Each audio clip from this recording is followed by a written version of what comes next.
We're going to take a look at stock splits. So this one says on December 4th, John Deere instituted a 2-for-1 stock split. So first thing is we need to know what type of split it was.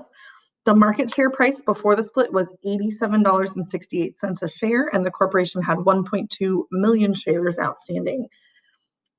First thing that it asks us to find is the pre-split market capitalization.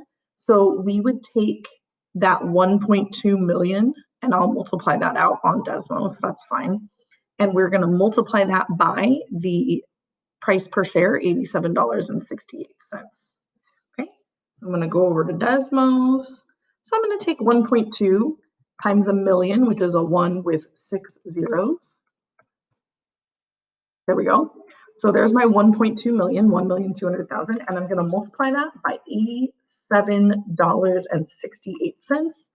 So this is their pre-split market capitalization. So it looks like it's 105,216,000. That's how much their stocks are worth. Okay, next piece. It says find the post-split stock price.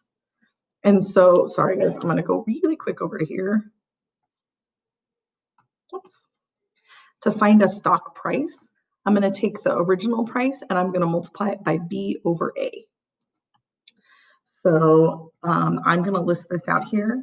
When they tell me it's a 2-for-1 stock split, that means that A is 2 and B is 1.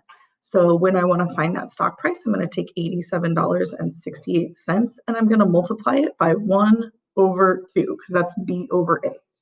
So basically I'm cutting this price in half. So I'm going to go to Desmos.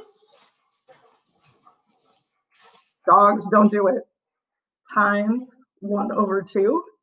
And I'm going to get a new stock price of $43.84. Sorry about my dorky dogs, if you can hear them. Okay, post-split number of shares. You guys, that's the same idea here. To find the shares, you're going to take your pre-split number of shares, and this time you multiply by A over B. It's just a formula. So I'm going to take the 1.2 million that they had, and I'm going to multiply that by A over B, so 2 over 1.